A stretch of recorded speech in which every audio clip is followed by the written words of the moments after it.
Good evening, and welcome to Ufo Sunset, the show formerly known as the Ufo Detox Hour.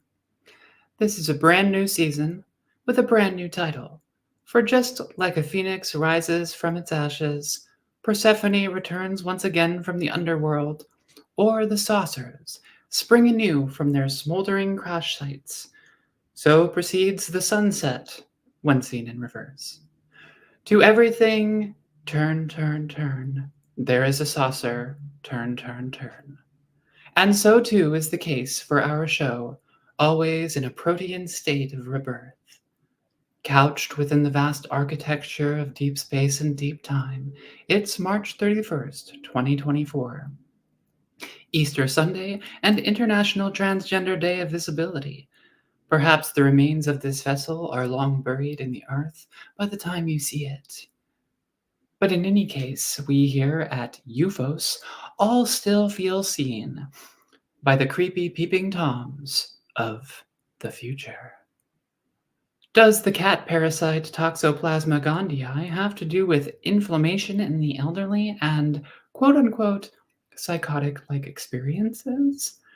Arrow claims that the US government began investigating UFO reports in 1985, but they were in the Biff timeline.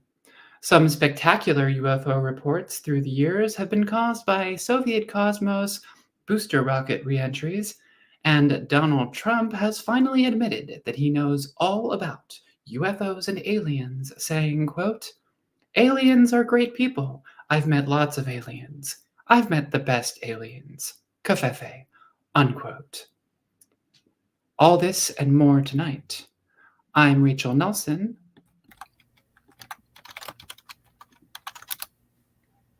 I'm Jeff Knox. I'm Luis Cayetano. And welcome to the UFO Sunset. And now for the rebrief.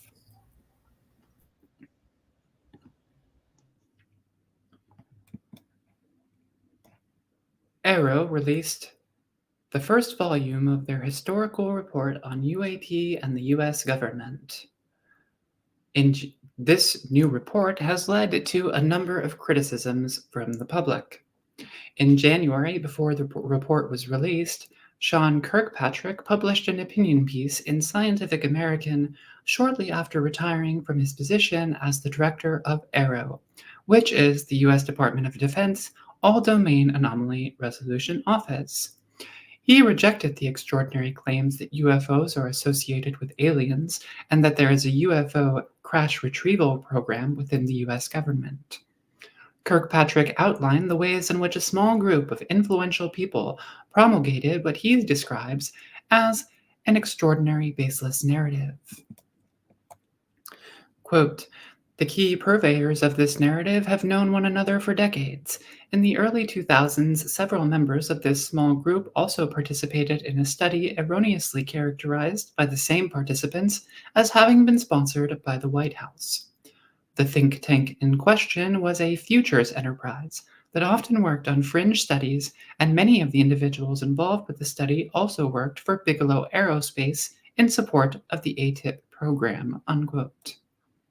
ATIP, also known as OSAP, was the UAP investigation program in the DoD, according to claims made in 2017 by UFO author Leslie Kean and former Pentagon counterintelligence agent Luis Elizondo, among others.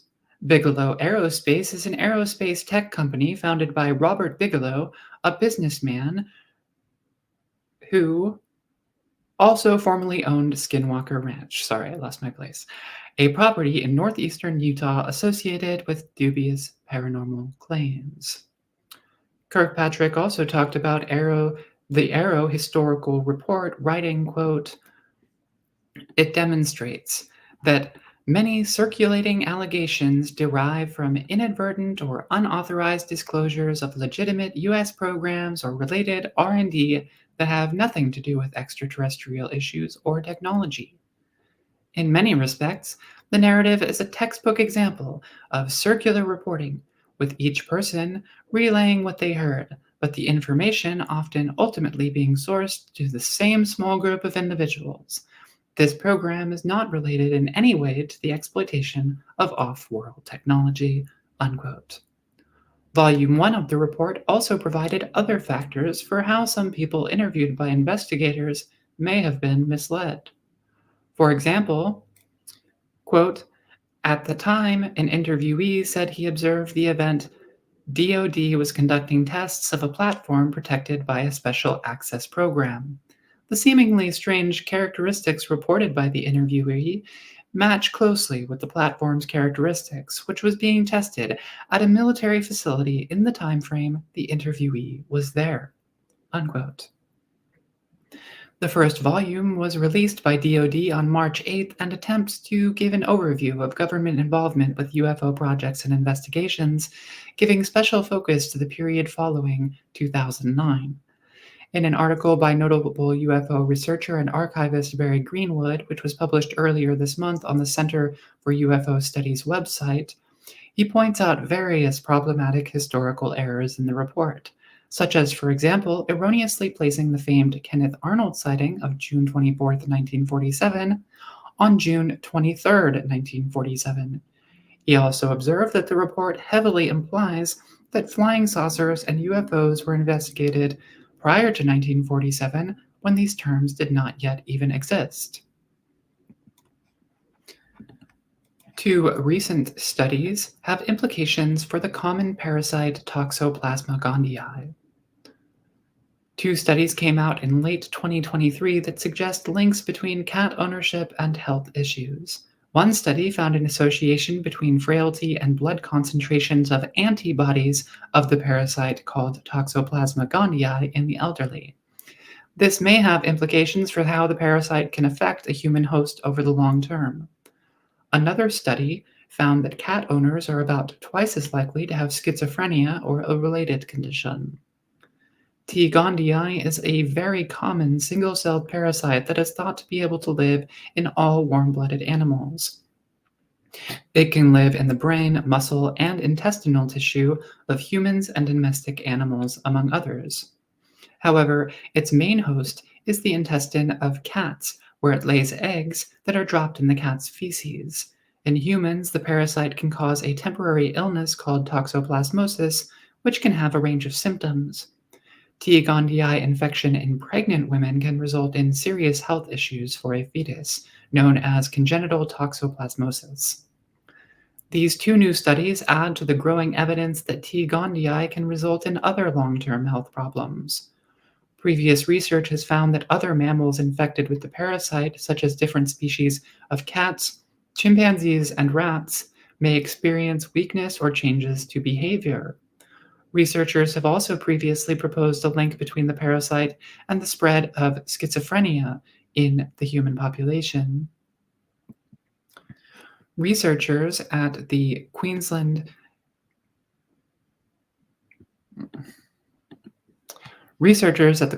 Centre for Mental Health at the Park Centre for Mental Health in Queensland, Australia, did a systematic review and meta-analysis of studies that examined connections between cat ownership and schizophrenia-like outcomes.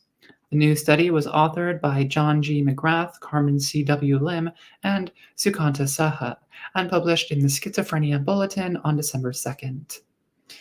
The authors found 1,915 studies, and 106 they found to merit a review of the full text.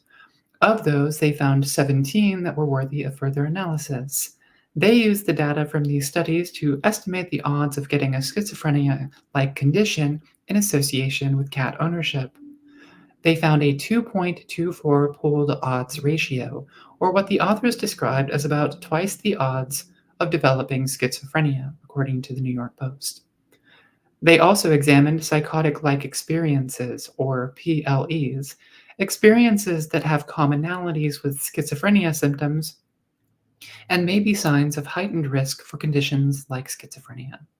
But the authors were not able to get clear results on PLEs, writing, quote, "We were unable to aggregate the estimates for the PLE outcomes because of the broad range of measures," unquote. While this study doesn't find that the parasite T. gondii causes schizophrenia, the authors do find that the existing research shows an association between cat ownership and about double the odds of schizophrenia. The summary here is based on the study abstract and previous news reports.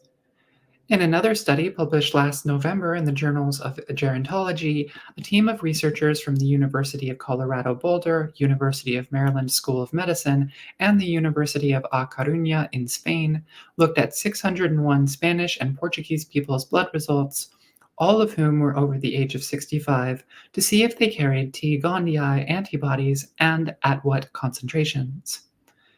They also used questionnaires to test for metrics of frailty. 2/3 of all the subjects were found to carry these antibodies.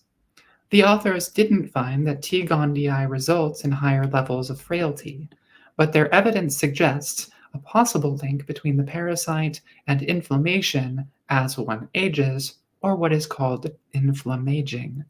They suggest more research is necessary to see how T. gondii may affect inflammaging. Two powerful solar storms last week suggest solar maximum may be here. On Friday, the sun ejected a powerful solar flare measured as an X-class flare, which is the strongest category. A solar flare is an eruption of high-energy radiation from the sun, which moves through the solar system at the speed of light.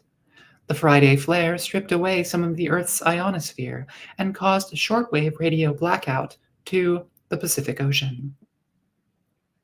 Only days earlier, on last Sunday, twin X-class solar flares, accompanied with other more moderate solar flares and a coronal mass ejection, erupted from the sun.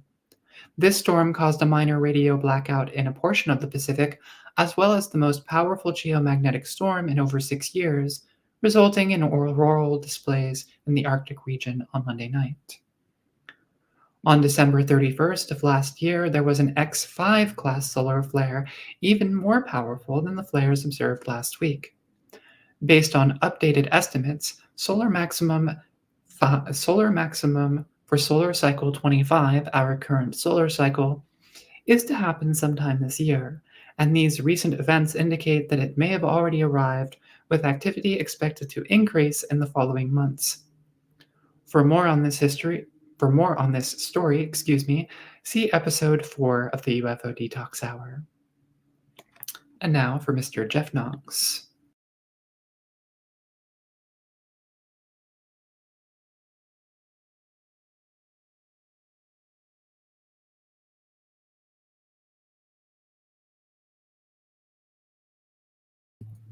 And I was muted like an idiot.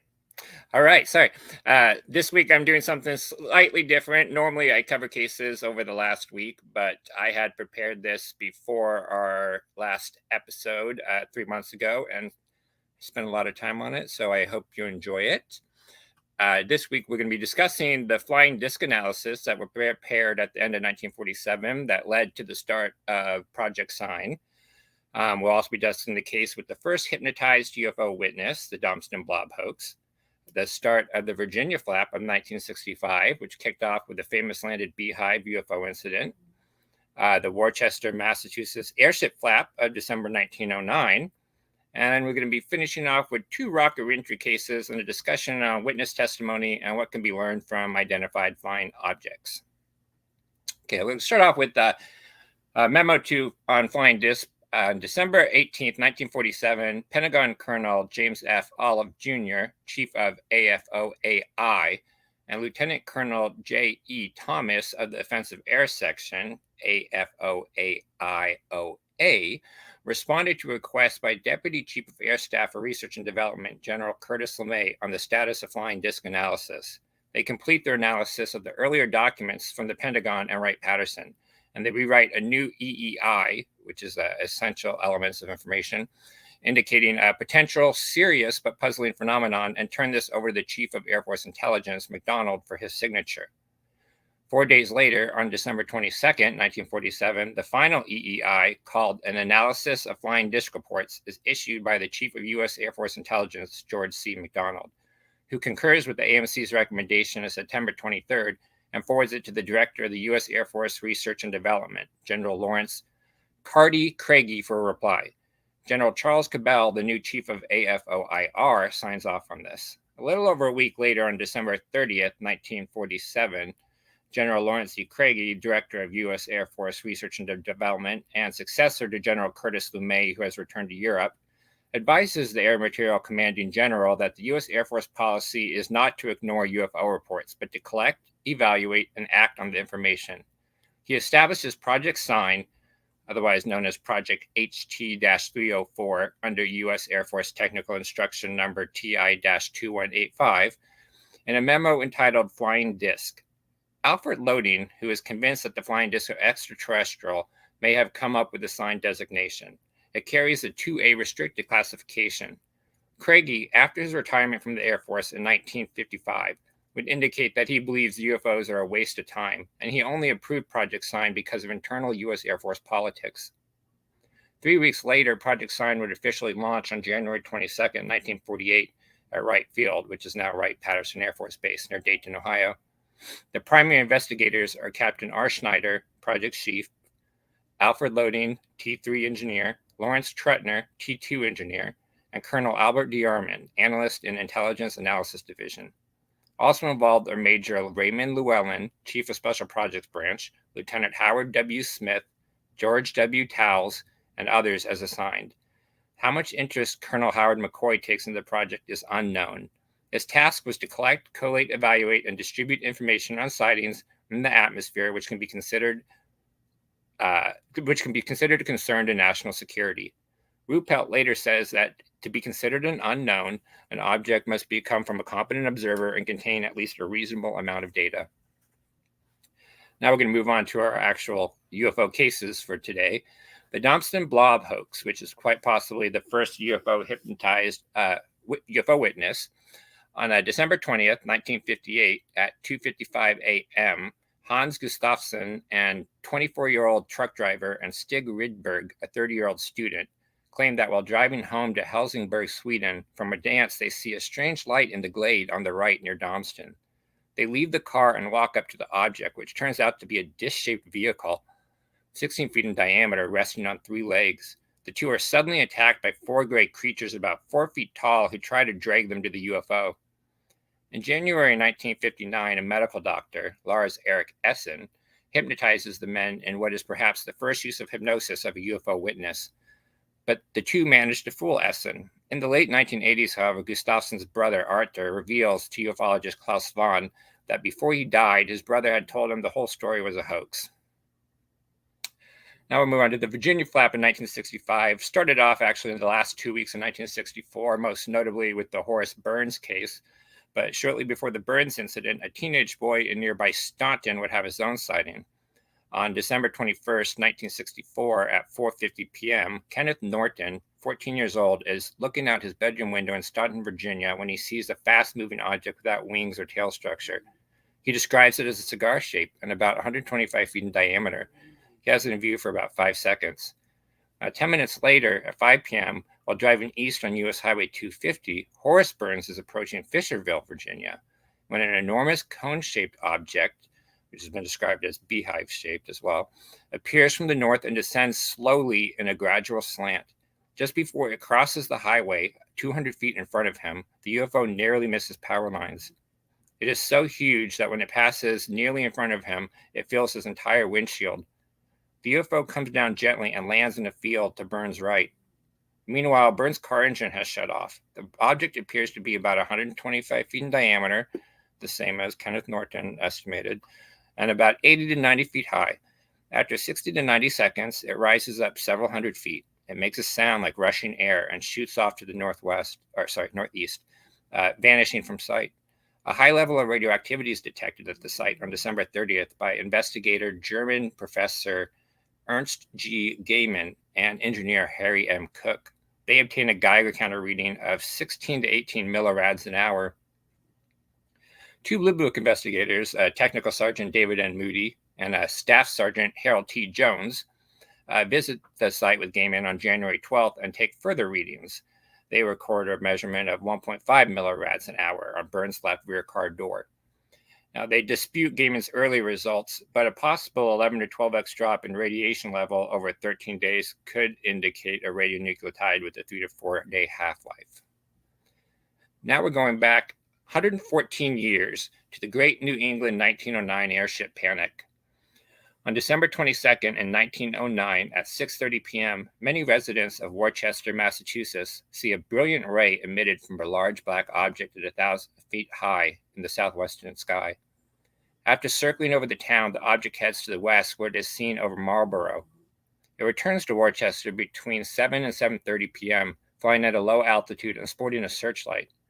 One policeman thinks he sees enormous wings. Others detect one or two figures inside. The airship is attributed to a Worcester businessman named Wallace E. Tillinghast, who has told the Boston Herald on December 12th that he had invented an airship, heavier airship monoplane, and he has made more than 100 test flights at night from Boston and New York City. But Tillinghast never actually offers his airship up for public viewing, and people gradually realized that it was a hoax. Now, last time, I guess 3 months or so ago now, we talked about the solution for the 1996 Yukon giant UFO event. In that case, space debris from the Cosmos 2335 rocket had been identified as re-entering over the area during the same time period that people reported the UFO. One witness even gave a sketch that was a pretty reasonable match for the calculated trajectory of the sky of the re-entry. Witnesses described portholes, rows of lights attached to a dark craft, just like with the Zon 4 re-entry in 1968, and just like with our next two cases. The Cosmos 749 re-entry.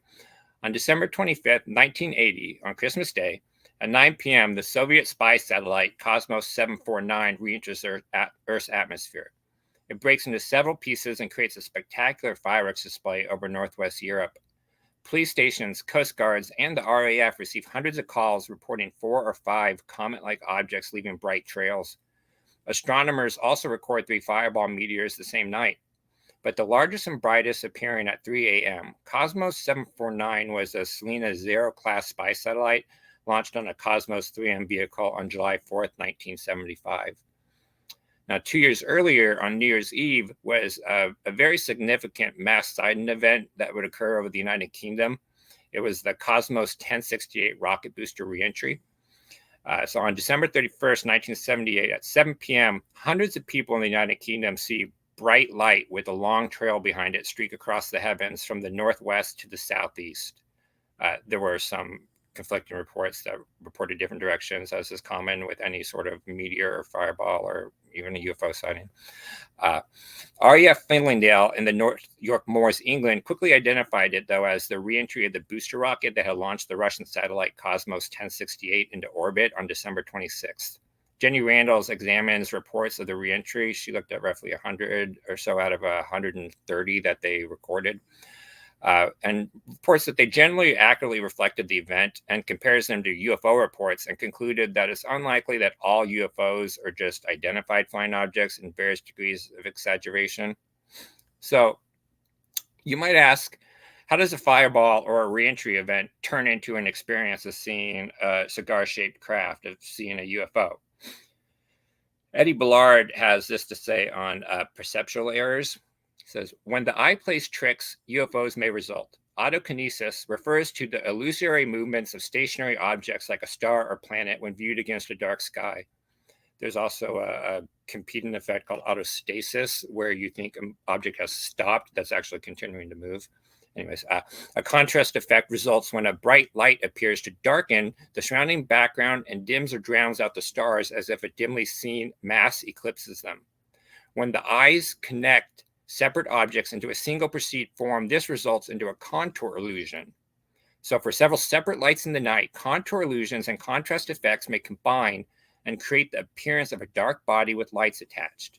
A more complex illusion maker is pareidolia, which is a tendency to see random forms as meaningful objects like faces and clouds or the man in the moon. In these cases, the perception is true, but yet is still a deception.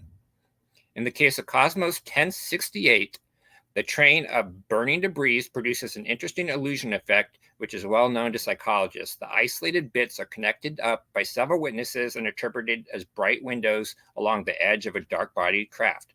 The sketches are filled in the unseen. Their sketches fill in the unseen body and enhance the cigar or cylinder shape. But the most common description of this effect is actually that the object looked like a railway carriage in the sky. In fact, there's a couple of famous cases that describe it exactly like this. On January 26 in 1899 in McAlester, Oklahoma, at 11 p.m. outside the Opera House, they saw an airship which they described as like a railway car suspended from a large balloon-like arrangement. As it passed overhead, it shined a bright searchlight along the ground. This has become known to be called the airship effect. Over the years, observers worldwide have consistently reported a particular type of non-existent windowed aircraft because the fundamental psychological and cultural factors involved do not change. That is, the perceptual process at play and the basic idea of a vehicle with windows or portholes, exposure to the same stimulus, typically space junk reentry or a fireball or meteor sighting, can repeatedly cause precisely the same type of misinterpretations. The details may change slightly depending on the cultural factors at the time, such as airships in the 19th century or cigar-shaped craft or disc or even triangles that we see in the modern era. But for the most part, it's fundamentally the same process that is going on.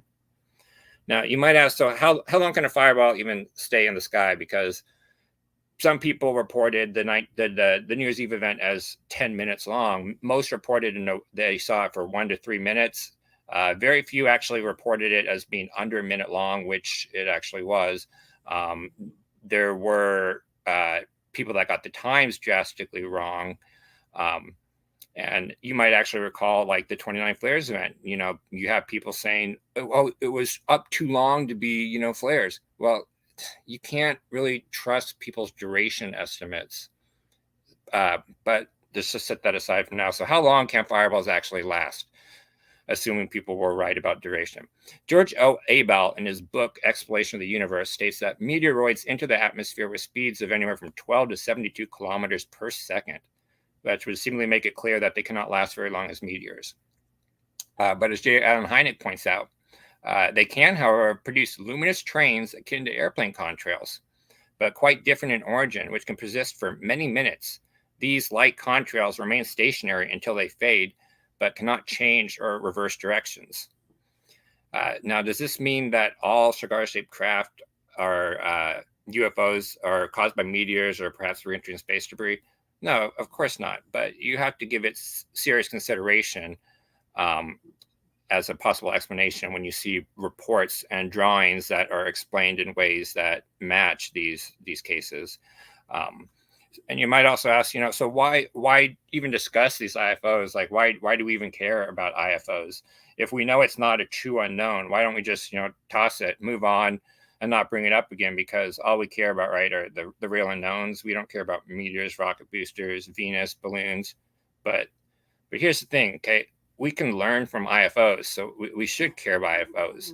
Sometimes we can learn more from an IFO case than many cases that remain unsolved. The Charles Whitted sighting was a classic true unknown case. And it wasn't actually until the Zon 4 reentry in 1968 that investigators started to recognize the airship effect, allowing them to go back and look at cases like Charles Whitted with new eyes and figure out that it was actually just a fireball.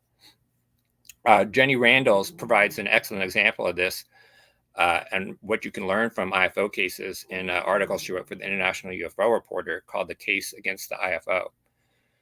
Randalls had received a relatively remarkable report. Actually, can you just go to the next slide real quick? Next one. I just want to quickly talk about the 4 stages of data acquisition as she kind of explains them so you understand the terminology. So the first state of a UFO is the event. This is the original stimulus. This could either be like, it could be Venus, or it could be the moon, or it could be an airplane, or it could be a true extraterrestrial spacecraft. It's what actually caused the person to see something.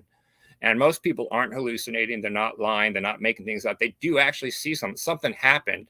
It's after this step that things get confusing. The second stage is the actual sighting.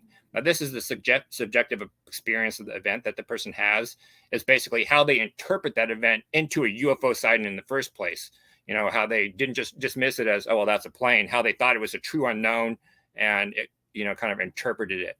The second stage is actually their account. This is their testimony of the event. They're recounting their experience, their sighting experience. Now that turns into the UFO report. This is typically after like a UFO investigative group investigated the report, investigated the sighting, and that's what ends up getting published. That's basically what we in the UFO community end up finding out about. Is what we read in books, etc. And she illustrated this process using a specific case. So Randles had received a relatively remarkable report of a bright light seen by a couple on a frosty December morning.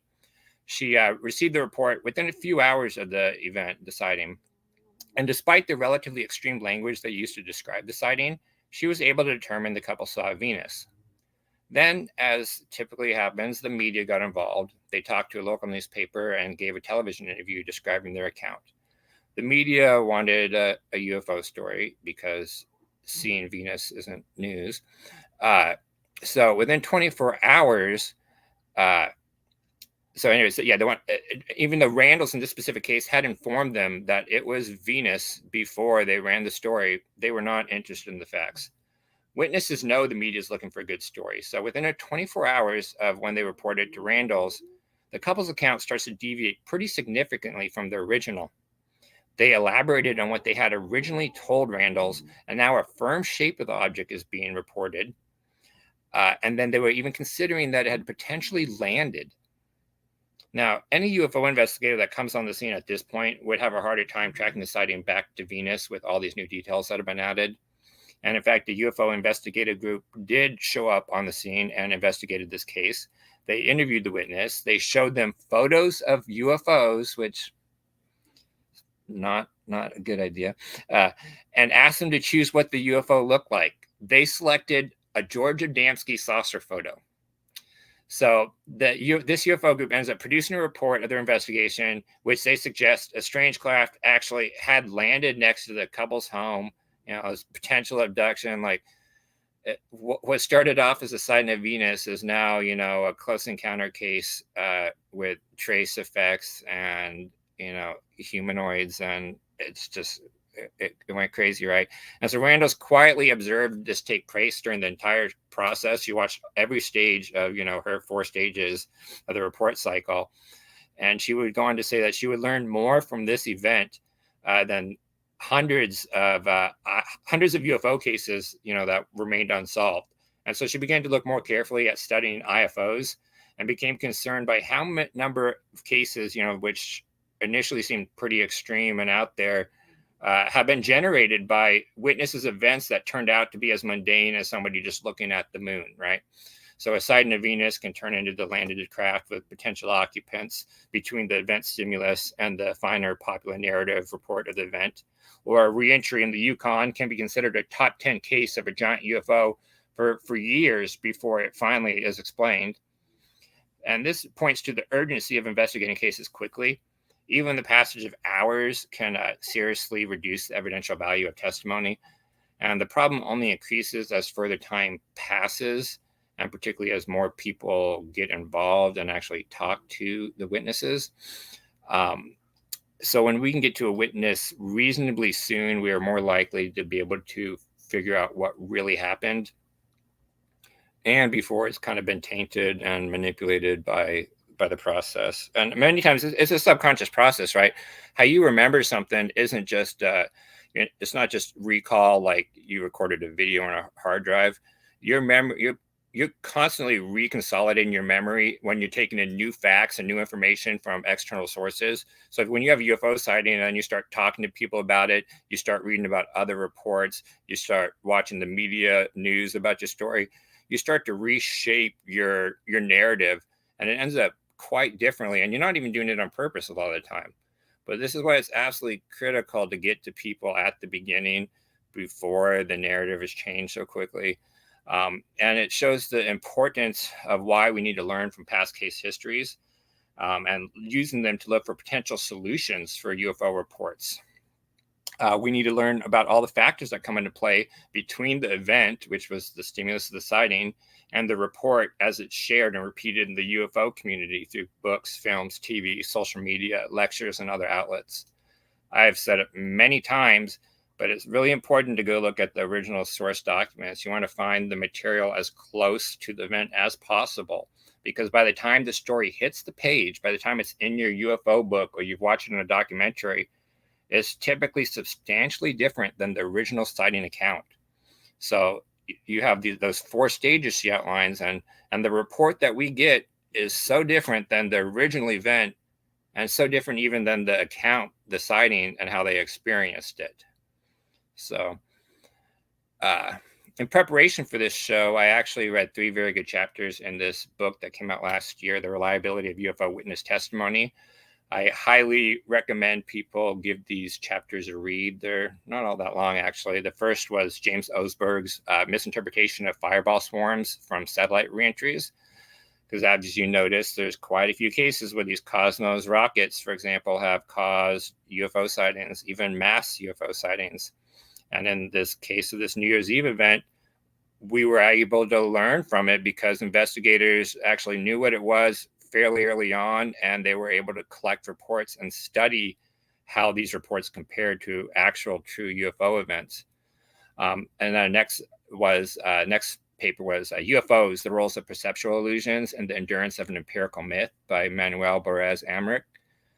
And lastly was Eddie Ballard's excellent paper, Calibrating the Instrument, How Reliable is Eyewitness Testimony.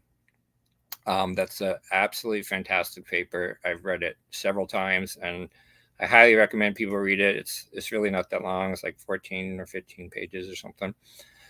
If you'd like to learn more about any of these cases, or you want to keep up with events and cases that happen every day of the year, be sure to follow my post on Twitter. I will post links for all these cases and other resources you can check out if you want to learn more about the things I've talked about, both on Twitter and on our Discord. And I just closing got that little comic there that was sort of related. Ministry of Defense here. No, madam, it was just a Russian rocket breaking up on reentry. And here we've got the aliens taking the place, pretending to be the Ministry of Defense officers. So anyways, that's what I've got for you today. Back to you, Rachel.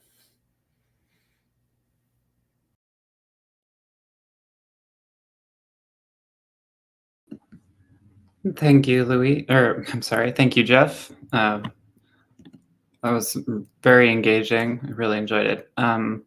So for this episode, I want to do something a little different for my piece. See how it goes. Quote, I was standing in open countryside looking up at a steely sky. As I stared, a round gray object popped into view out of nowhere. It was, of course, a classic UFO. I felt a desperate longing to understand it, to go into it, to find out its purpose, even to be at home within it. Then, suddenly, I was. Unquote. That's Jenny Randles, who Jeff also discussed, describing a vivid dream that she had. In a blog post by Luis Cayetano in 2023, he raised the hypothesis that people claiming to have seen or heard about UAPs or UAP crash retrievals may have simply been witness to or seen information about special access programs concerning experimental American or foreign technology. In light of the recent Arrow report, I think this is a really interesting and even likely possibility.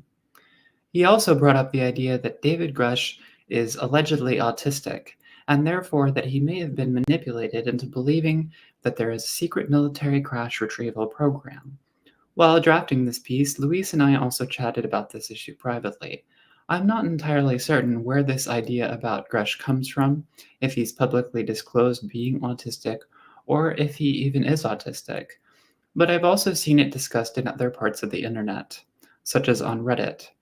The claim of his autism may originate from journalist and UAP proponent Ross Coulthard, speaking on the Need to Know podcast with Bryce Zabel. The idea is that because Grush is supposedly autistic, this means that it's very likely what is happening is that he's being manipulated because he struggles to tell when people are lying to him. But I respectfully disagree. I think this is an oversimplification. Not all autistic people uniformly lack the ability to tell when someone is lying. So if Grush, who previously worked as an intelligence official, has autism, it is not automatically grounds that he is also very gullible and was manipulated into believing extravagant UFO claims. In reality, autistic people exist along a spectrum or even multiple spectra. Autism doesn't look the same from one individual to another. Neurodiversity is an idea introduced by Judy Singer that applies this role more broadly to everyone. It's the idea that different people have different minds and that this diversity of mind is a natural result of human diversity. It is analogous to biodiversity. When it is less genetically and phenotypically diverse, life has a much harder time finding a way.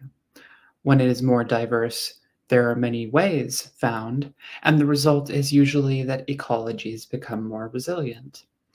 In a similar way, if culture explains people as fitting neatly into a small number of categories, it's much harder for people who don't fit into those categories to get along in society. It's also much more difficult to understand certain groups of people accurately. There's no clear line between autistic people and neurotypical people, with autistic minds being easily and cleanly categorized.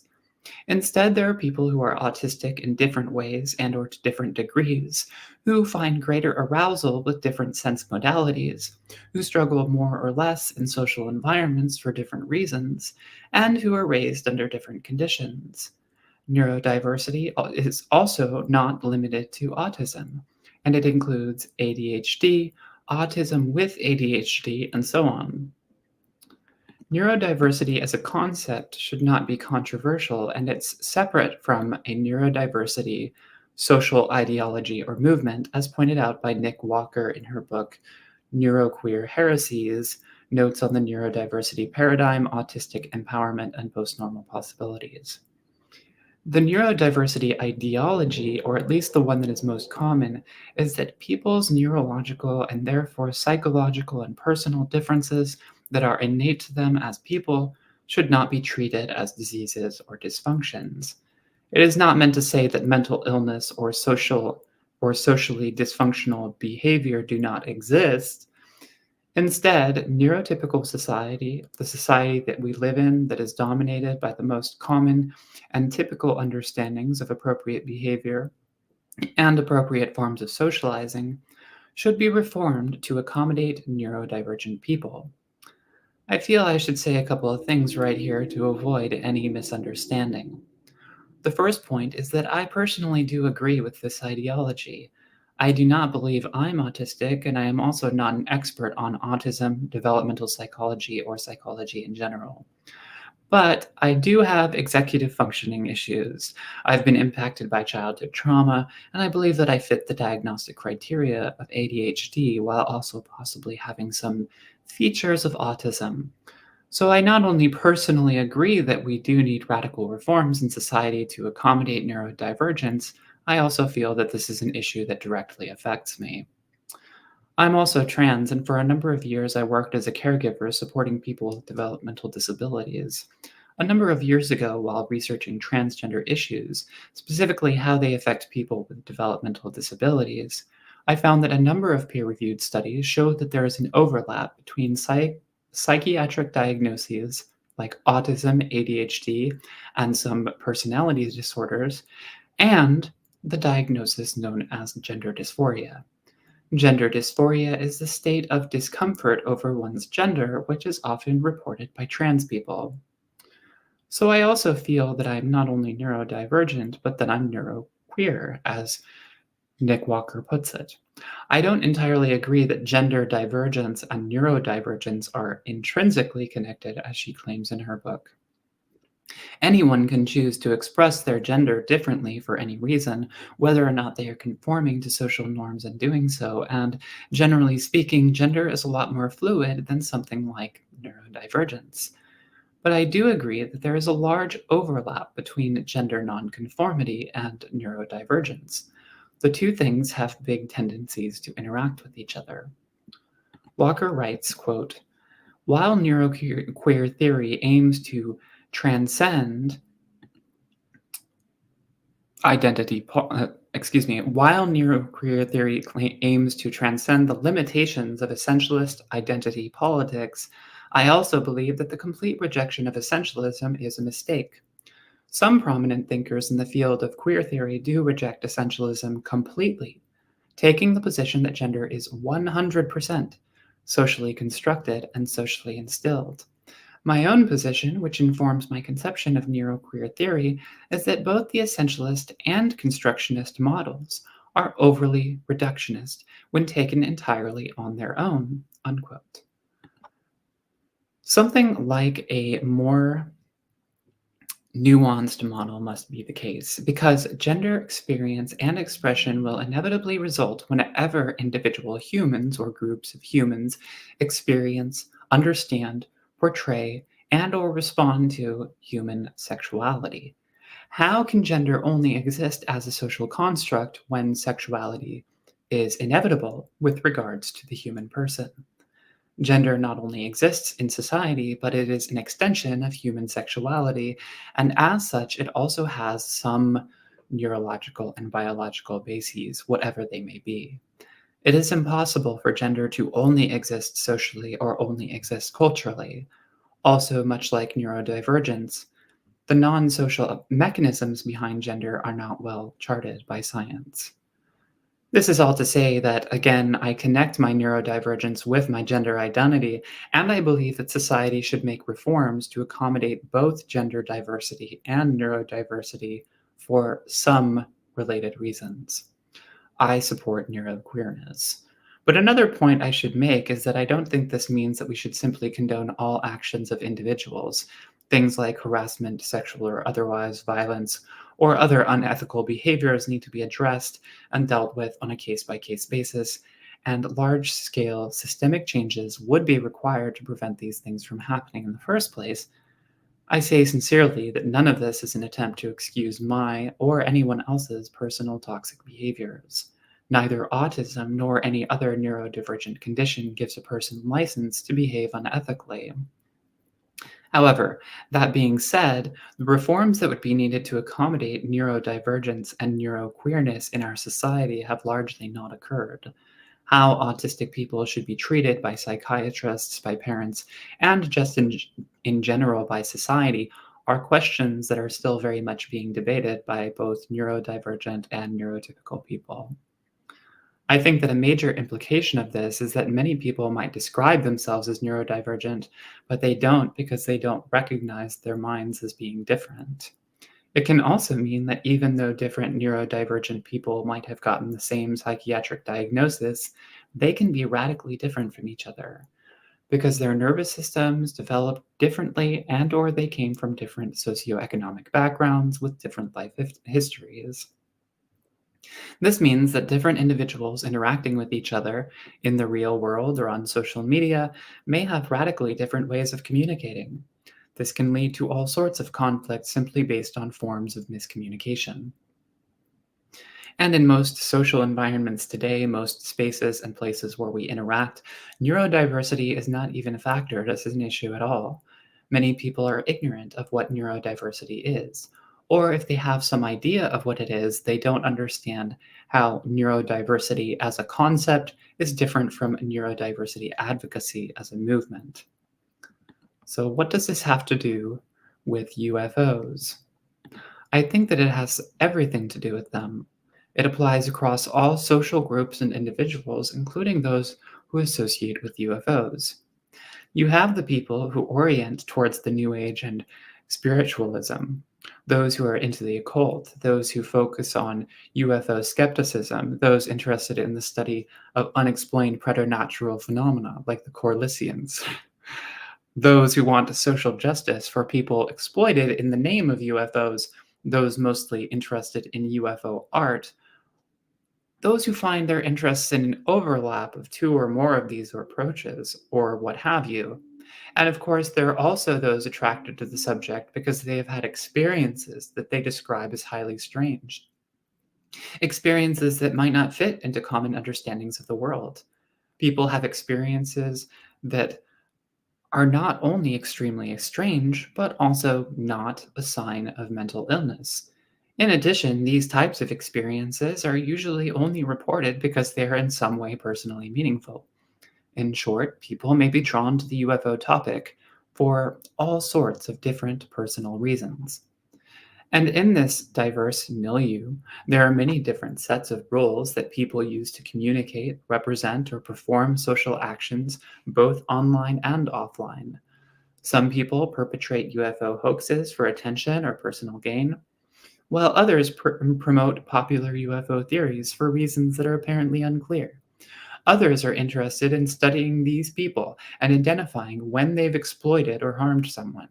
By contrast, others are solely interested in UFOs for spiritual or magical purposes.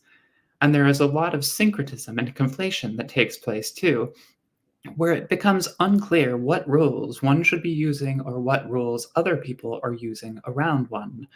It's very easy to confuse fiction and reality, positive feedback and pointed satire, art and manipulation, or spirituality and parody. Between people's different objectives, be they clear or obfuscated, and between different groups that people participate in, there are many liminal spaces that are easy to stumble into or even get lost in, especially if one is already prone to liminality in their day-to-day life.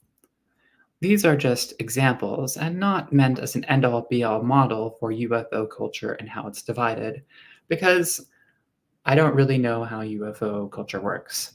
But what I can say for sure is that there are all sorts of different people who talk about them, and we are all very different. We have different bodies, different minds, different ways of interacting with the world, different life histories, different histories around the UFO topic, and just different fundamental reasons for even being interested in UFOs. Each of us uses the word UFO in our own personal way to some extent, if not even changing how we use the term over time, and we all participate in the building of oftentimes fundamentally different sociocultural contexts for talking about UFOs, which also vary depending on who's speaking in what culture or subculture and at what time in history. These distinctions aren't just between different organizations and groups, they can be between different individuals within a group, and again, even individuals themselves change over time. Not only this, but all of these differences are real. I don't mean that reality is relative from one individual to the next, quite the opposite. What I mean is that if you take any individual, the ways they think, the ways they behave, and the ways they interact with the world, only each exist in one particular way. It doesn't matter what we believe about dolphin communication. Dolphins only actually communicate in the particular fashion that they communicate, and not however we imagine they do. And likewise, it makes no difference what we believe about other people. Regardless of how human behavior is interpreted, other people's intentions only exist as they are. As much as we are all subjects, we are also all objects. Regardless of if a mind exists on some other higher plane or is an emergent phenomenon of the brain, a mind exists as an objective system in nature with its own intricacies, gray areas, and limitations. For me, I've always been interested in the UFO topic because I want to find evidence of actual physical UFOs. I want to understand the real objects that fly in the sky and actually exist, but that we fail to describe. So I'm a skeptic and a Corlissian. But for the same fundamental reason, I'm also into the high strangeness and the woo. I want to understand high strangeness on high strangeness's terms. I'm into the psychedelics, the visionary experiences, the para-weird, magical religious practices, Philip K. Dick, Gnosticism, mysticism, esoterica, and so forth. After all, hypothetical flying plasmas, anomalous and extremely rare bird phenomena, or weird exotic meteors are just as phenomenal and mysterious as close encounters with saucer humanoids or travels to exotic realms. Not only that, but because my fundamental interest in UFOs is about UFOs and not spirituality, it doesn't mean I'm not spiritual or even that my spirituality doesn't inevitably incorporate UFOs. I'm very spiritual. And just because my fundamental interest in UFOs is about UFOs and not people, this doesn't mean that I don't care about people, of course. I actually care very much about people. I care about people more than I do about UFOs. Nobody seems to have trouble with those who are interested in, say, geology for geology's sake, or stamp collecting for stamp collecting's sake. So I don't really see how this is any different from being interested in UFOs for UFOs' sake. People encounter me online and see this weirdo calling herself a fairy changeling and saying all sorts of bizarre nonsense. At least, that's what I sometimes imagine. For people unfamiliar with my workings, by the way, a fairy changeling is a fairy or an enchanted object like a piece of wood in the folklore of Great Britain and Ireland, which fairies leave in place of a human they have abducted. Usually in folklore, the changeling is put in the place of an abducted infant. Many today describe parallels between fairy changelings and people who are now called autistic, disabled, or neurodivergent. And for the same reason, it's often thought changeling folklore was also very dangerous, as it could serve to dehumanize an infant or a child and thus justify their mistreatment. In a lot of changeling folklore and in real life situations, the supposed changeling could be tested, often by being put through violent trials or being left to exposure. In practice, this would lead to death. Irish dressmaker Bridget Cleary was killed by her husband, Michael, in 1895, who claimed that he believed she was a fairy changeling. He was charged with manslaughter. Just as fairies are a dangerous race far from the whimsical depictions of dainty winged Tinkerbells so common today, the fairy changeling is also a creature regarded with fear, foreboding, and inhumanity. Though changeling lore is something specific to cultures in Western Europe, similar folklore tragically exists in other countries. Even today, in other cultures, even today, in some cultures in Africa, children are accused of being witches or of being possessed, and this can lead to all sorts of neglect or abuse of the child. Similar superstitious beliefs can be found directed towards twins and albino people. These are very serious social issues, and many people have been working to combat them over decades. My calling myself a fairy changeling isn't a joke or a word game or something. It's never meant to take these things for granted. I take the matter of fairies and changelings very seriously. I don't want to idealize or romanticize the fairy changeling trope. Calling myself a changeling has never been about being special or having some sort of otherworldly abilities. It's also not a literal statement that my family is a family of fairy beings who live in some fairy fort somewhere with the real Rachel Nelson either. In fact, I don't even disown my human family at all. I regard them as my real family. Now, many trans people are disowned by their families, but as much as my childhood was difficult, I was never disowned by my family. I love my family. We struggle, we have conflicts. I've been traumatized. My siblings, my mother, we've been traumatized. But we all love each other. Saying that I'm a fairy changeling is a very spiritual act, and also a very earnest one that really embraces my humanity and honors those who feel as though they have been misplaced. And it's an act of resistance, but it's not a targeted resistance against any group or individual in particular. It's a resistance to the modern enchantment, what sociologist Max Weber described as the iron cage, or the disenchantment of the world. Weber says, quote, "The Puritan wanted to work in a calling. We are forced to do so. For when asceticism was carried out of the monastic cells into everyday life and began to dominate world morality, it did its part in building the tremendous cosmos of the modern economic order. This order is now bound to the technical and economic conditions of machine production, which today determine the lives of all the individuals who are born into this mechanism, not only those directly concerned with economic acquisition with irresistible force. Perhaps it will so determine them until the last ton of fossil coal is burnt. In theologian Richard Baxter's view, the care for external goods should only lie on the shoulders of the saint like a cloak, which can be thrown aside at any moment. But fate decreed that the cloak should become an iron cage." I'm saying I came from another world. Excuse me. The disenchantment is systemic and affects all of us, but is nonetheless a delusion.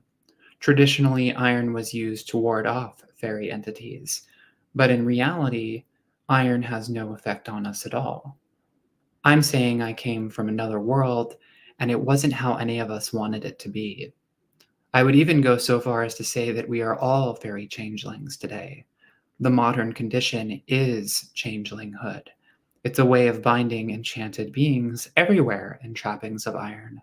And there are those of us who see this as clear as day, and those of us who don't.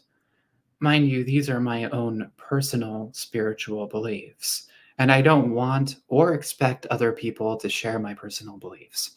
In this context, my discussion of changelings is firmly in the emic realm. I have no interest in starting a spiritual community or a spiritual movement. I never have. I just have my own spirituality that I cobbled together over many years.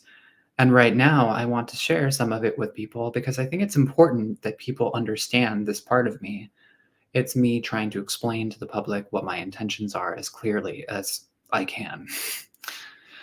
I was very much inspired years ago, earlier in my spiritual path, by Jenny Randall's book, Star Children, because even though I am certain that there is no such objective thing as star children, indigo children, or star seeds, I think from a spiritual standpoint, it does at least make sense to formulate personal spiritual identities on the basis of alienation.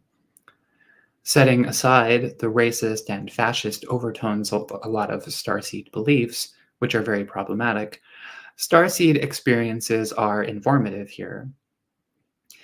Anthropologist Susan Crockford writes, quote, "Through reincarnation, starseeds find a way of identifying as something other, which accounts for pre-existing psychological experiences of alienation. In their work, they remain individual practitioners, not forming collectivities beyond loose online support networks, and financially they are left to their own recourse to support their efforts to live without a normal job by starting various forms of online business." Unquote. We live in a world that is alienating. We are alienated from each other by urbanization and industrialized hyper-consumerist society. We're alienated by being socially marginalized. We're alienated from each other by the machinations of social media and the fallout of the pandemic. We all experience a little alienation for all sorts of reasons, and we find ways to cope with it in our lives. Jenny Randall's writes of trying to understand high strangeness experience, quote, "It is a bit like trying to understand the nature of fire by writing encyclopedias full of debate about the funny little shapes and pictures that our mind sees within the flickers of the flame. That may teach us something about ourselves, but it offers nothing really about the essence of fire itself." The same principle could be applied to interpreting the funny little shapes and pictures that those beings around us produce, i.e., other people. Strange behaviors and statements made by people other than ourselves may be interpreted in a whole myriad of ways. But just like dolphin communication, or like the flickers and shapes in a flame, the individual behavior of a person only happens for the reasons that that individual does things, and not necessarily for whatever reason we imagine they do. I will always love UFOs for UFOs because that's who I am. And that doesn't have to mean that I can't also care about people and life more. Because I do. Someone in the UFO community needs to be talking about justice and equity, I feel. Someone needs to be talking about neurodiversity, spiritual diversity, and even religious diversity.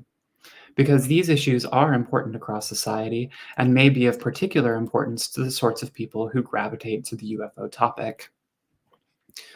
Not only this, but UFO institutions don't operate like academic institutions, and most of UFO culture doesn't even exist in institutionalized form.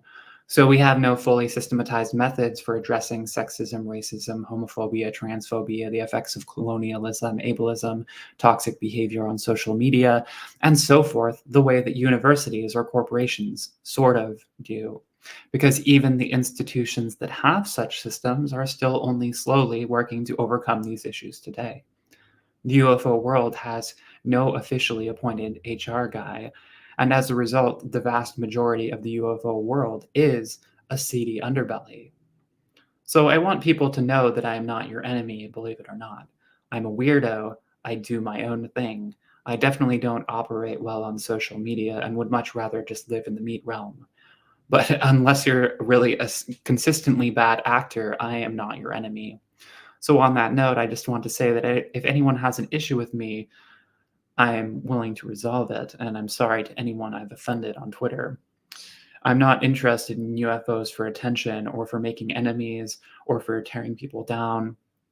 I want to help build something positive, if in my own humble way, and I want to support other people in my community. I guess in closing, I would like to say that I don't place stock in anything that David Grush has claimed concerning UFO crash retrievals and government cover-ups. There is no clear evidence of anything like this ever happening outside of perhaps recovered human-built craft. But that being said, whether or not Grush has autism doesn't have much bearing on the issue, I feel. Without a very detailed qualitative evaluation by expert psychologists, not to mention clear confirmation aside from hearsay that David Grush even is autistic. It's wrong to manipulate autistic people with UFO claims, and this should be identified when or ideally before it happens. But on the other hand, autistic people also shouldn't be stereotyped, and UFO people of one ilk or another should also not be stereotyped. Because stereotyping people, especially on the basis of their differences that serve to marginalize them, also prevents understanding and dialogue. It's really important, in my view, that we, as the non-expert UFO public, as well as those who study UFOs in an academic context, treat mental and personal differences with the greatest of consideration. And that's my 2 cents. But enough of my editorializing, my editorializing. Where did Luis go? Is he gone? Can you hear me? Yeah, Luis had to go. Oh, he had to leave? Yeah, he says he'll do his piece next time. Okay. We should have had him either before me or something or whatever. I wish I had known. Okay. Yeah, I guess he usually, a lot of times he has to cut it off after like an hour. So. Okay. Yeah. Yeah, I did. Oh, right. Yeah. We didn't really communicate about that very much beforehand, I guess. Detsuki. So good. Oh, cool. Okay. Sorry, I'm finally looking at the chat for the first time. Thank you so much for joining, Steve and Kate Gast. It's another excellent book that Jenny Randalls talks about in that IFO article a lot. Yeah. The UFO Handbook by Alan Hendry, because he addresses the issues in here. Yeah. Hi, Simon. The UFO versus the IFO.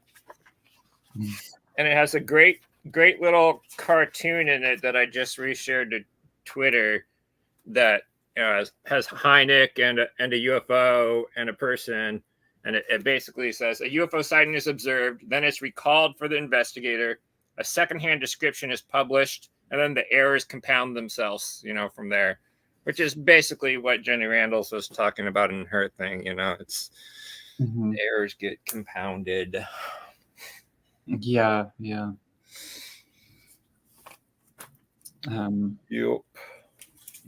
I really enjoyed that discussion of that article. Actually, very relevant. I think if way more people need to know this stuff personally. And the thing is, so many people, they won't read those papers or those chapters. They won't learn about this stuff because they consider it just part of debunking.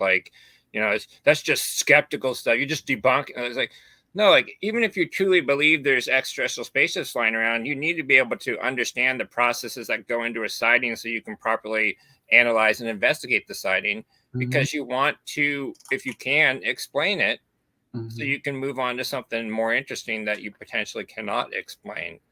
But it's important, though, to understand these processes involved, like the various perceptual factors that come into play, to understand that when you have a sighting, again, you're not calling people crazy. You're not saying they're like psychopathological because they have a UFO sighting or an experience or an event.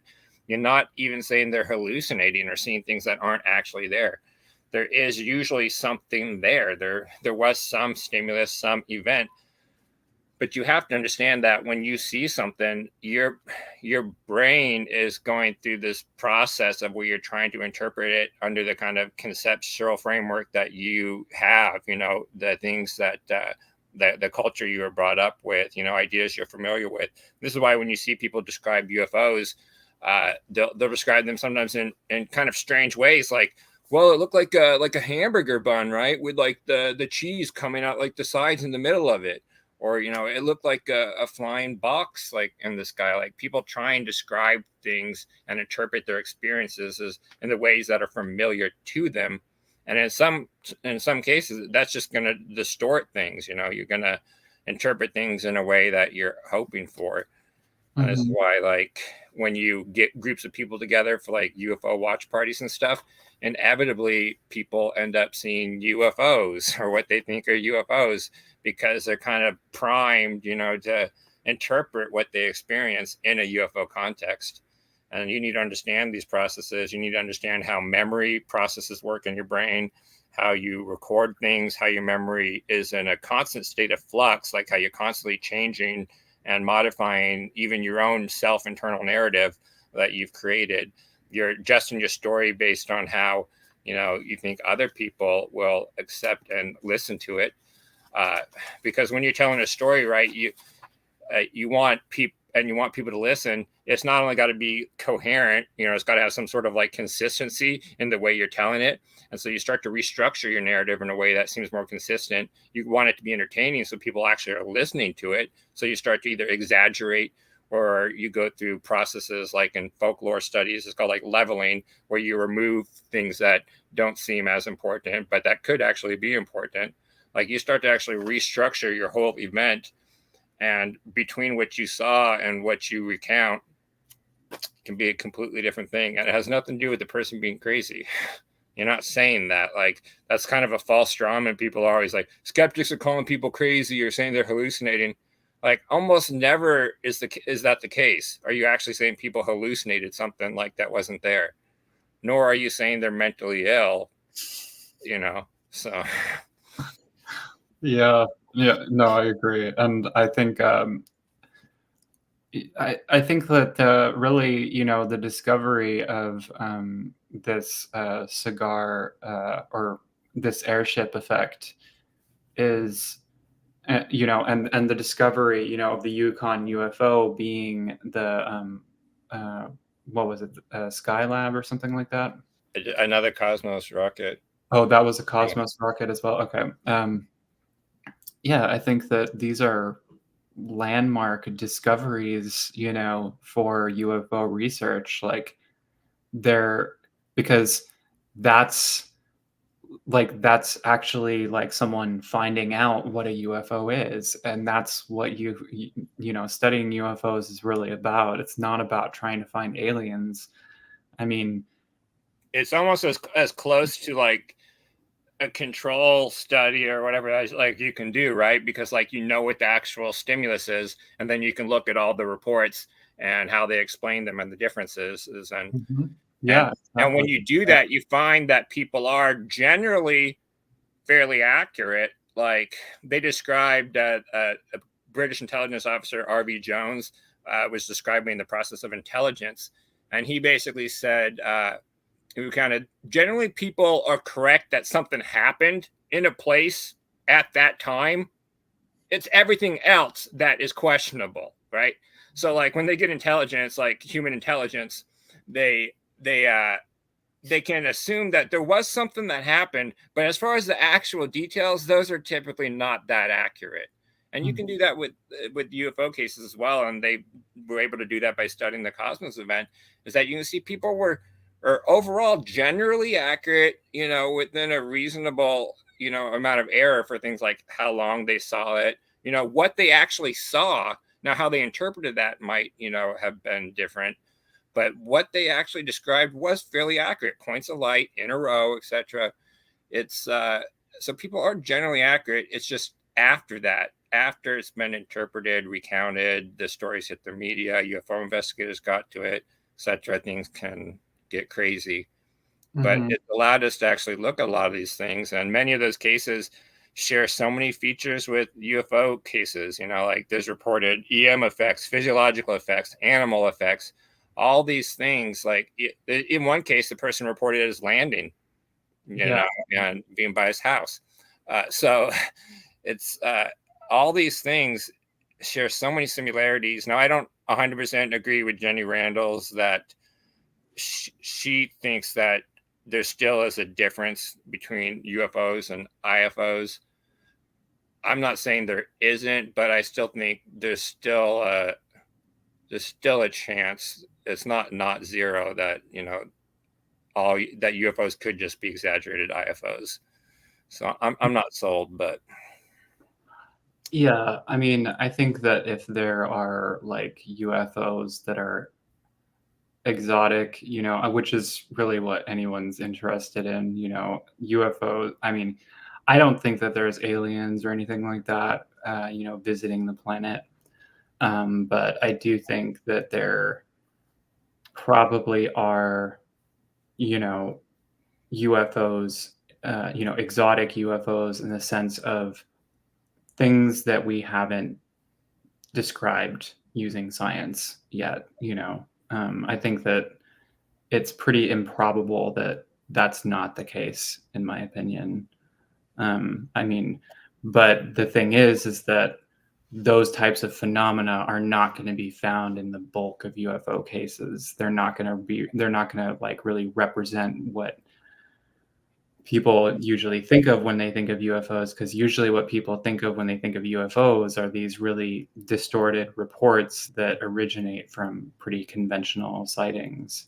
But I mean, something like a rocket booster reentry is kind of on the borderline of exotic, I think, because it is pretty fantastic. And we didn't used to have rocket booster reentries before, it's something that's more common now than back then, It's a very new type of phenomenon in nature. But even things that are common can, there can be odd circumstances that, in fact, that's probably what's happening in most cases, is that it's still a common prosaic object, but the conditions in which you had the experience of the sighting were odd. Like there could be weird atmospheric conditions, that the guy that wrote the Condon chapter on perceptual errors talked about a UFO sighting he had on an airplane where he said he thought it looked like a silver kind of like nebulous disc, flying around. And it turned out to just be actually when the plane was tilted at a certain angle, looking at it through the exhaust of the engine, it made a distant plane look like a nebulous disc that was like flying around. And so there's prosaic objects seen under unusual conditions, I think it counts for many UFO sightings. But none of this precludes the possibility of, true UFOs that could be something else. But it's still important to learn this stuff. Like, people won't. They absolutely won't. Like, I've had people called, Thomas Ballard a skeptic and a debunker on Twitter. And it's like, what? Like, Eddie's not a debunker or a skeptic. Like, what do you? Like, yeah, no, he's out to like he's out to try to find the real UFOs. Like, and he's a folklorist, if anything. Like, it's just and scientific. Yeah, and he is a folklorist. Yeah. But so many of these things, though, even though we find out so many classic cases end up being explained, like Charles Whitted, because of their nature as a classic case and how important they are to a lot of people, some people they still won't accept a prosaic explanation for it, right? There's still people that will not accept that the Charles Whitted encounter was just a fireball that they saw. They're like, no, it can't be the way what they described. Like, that can't be just a fireball. It's like, well, look at how fireballs are described and then come back and tell me it can't be a fireball. Mm-hmm. But at that time, it was another 20 years or whatever before Zon 4. And before the Zon 4 event, and they had all those sightings and drawings that's when they really started to notice this airship effect and how that's how people describe it. And then going back, and then since then, we can go back and look at other events like the the meteor of 1913 over Canada. That was a really big event. And you can see the same thing, people describing airships with windows and cigars. And so now we know about this airship effect, but the investigators at, Blue Book or Grudge or whatever it was back with Charles Whitted didn't know that information. Mm-hmm. And there will be, like Kevin Randall, a famous UFO investigator, he's accepted that it was a fireball, but there are still people that they won't let that case go because it was such an important early UFO case that they won't change their mind. Another big case that Eddie Ballard talks about is the Phoenix Lights case, another big famous case that, he does not even think is a UFO case. Like, he doesn't think it's a UFO case at all. There's a lot of these cases that are famous cases that people might be surprised that a lot of famous UFO researchers and historians don't actually even consider UFO cases because they're not. Mm-hmm. And like he in that paper that I highly recommend people read, like that, the Phoenix Lights is one of the cases that he talks about, and how if you actually look at the original testimony, it was never anything that remarkable. Instead, I just wanted to read this real quick here. He says, talking about the Phoenix Lights, a new story has supplanted the messy one told by the witnesses, a communal version with all the inconvenient facts omitted. The most dramatic aspects have been emphasized, and the meaning defined as an alien visitation. This collective creation blends individual stories and elements preferred by the intended audience into a generic version widely known and often repeated, but unfaithful both to the experiences of any one witness and to the implications of the total testimony. True to the wishes, but false to the evidence. This version proves only the human will to believe. So, there's case, you'll never convince everyone, but people really do need to learn this stuff. I wanted to share this because I figured out how to do it, but also because it there's a great illustration of a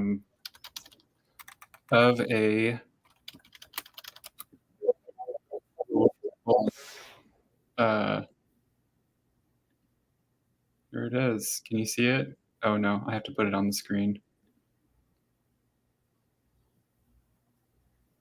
It's a railroad carriage in the sky. Yeah, with airships attached to it. It's just like how you described it.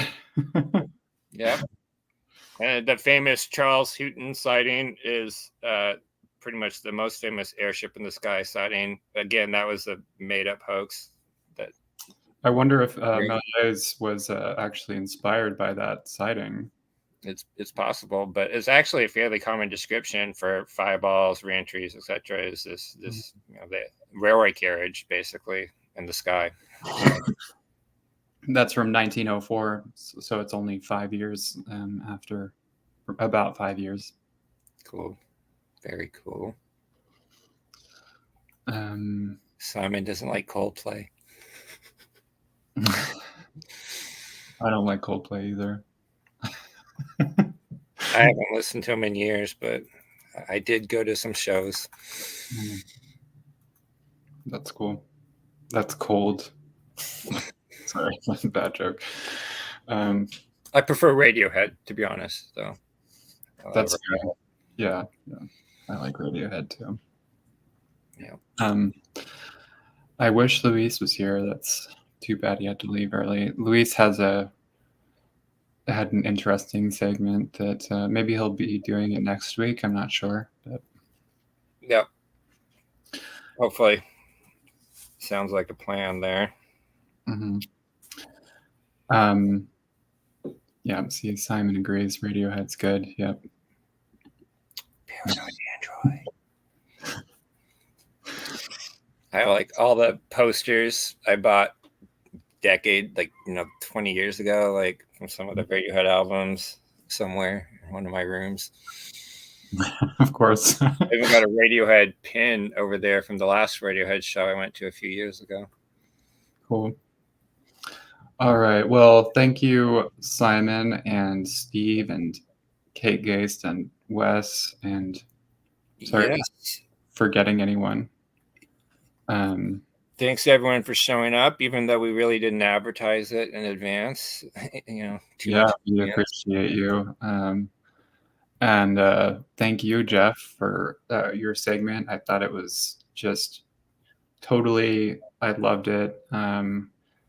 Such a great choice of reading materials. Thank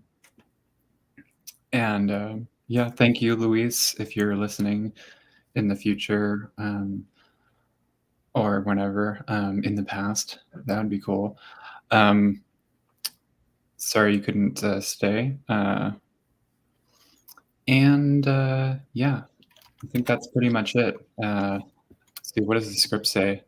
Oh, yeah, I have another story. That's right. Okay, hold on a second.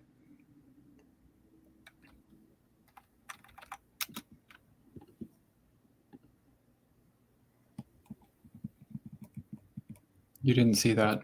All right. Are those the dolphins leaving for space? No. So long. Thanks for all the fish. Well, for our final story tonight, New England scientists photographed a gray whale near Nantucket. On March 5th, the New England Aquarium reported in a press release that researchers conducted aerial surveys of the ocean Researchers conducting aerial surveys of the ocean photographed a gray whale 30 miles south of Nantucket, an island in Massachusetts. Though gray whales went extinct over 2 centuries ago in the Atlantic Ocean, in the past 15 years there have been 5 documented sightings in the Atlantic Ocean and the Mediterranean Sea, including a video taken in Florida last December. Quote, "I didn't want to say out loud what it was because it seemed crazy," unquote, said Orla O'Brien, a New England Aquarium research scientist who's been flying aerial surveys since 2011. Research technician Kate Lemley said, quote, "My brain was trying to process what I was seeing because this animal was something that should not really exist in these waters," unquote. The researchers believe that the most logical explanation is that a northwest passage has opened up in the Arctic in the past few decades due to global climate change, allowing the gray whale to swim across during the warm season. Before we go, if you enjoy this show, we would like you to please consider subscribing to our channel, henceforth known as UFO Sunset. Please also hit the like button and hit the notification bell icon if you'd like to get notified about upcoming videos. And come and join our cozy and intimate live chat. A great place for joining the live chat is that you can give us a great plus for joining the live chat is that you can give us constructive feedback live on the air, especially if we make any factual errors. You can also join our Discord, a temporary link to which will be found, in the episode description as soon as I update it. Please be sure to check out our respective content. I can be found at the Earth YouTube channel. All the videos there were made by me and not by the fictional character Telesma Blue Orb. Visit Luis Cayetano's website, ufologyiscorrupt.com, and you can find Jeff's daily posts on history and the science of UFOs on Twitter or Facebook. Jeff Knox spends all of his time studying UFOs, and he doesn't make any money off of it. Please consider visiting his Patreon page and becoming his patron. Thank you, Jeff. Thank you, Luis. Thank you, everybody in the chat. And would you like to say anything, Jeff, before we go? Nope. Have a happy Easter.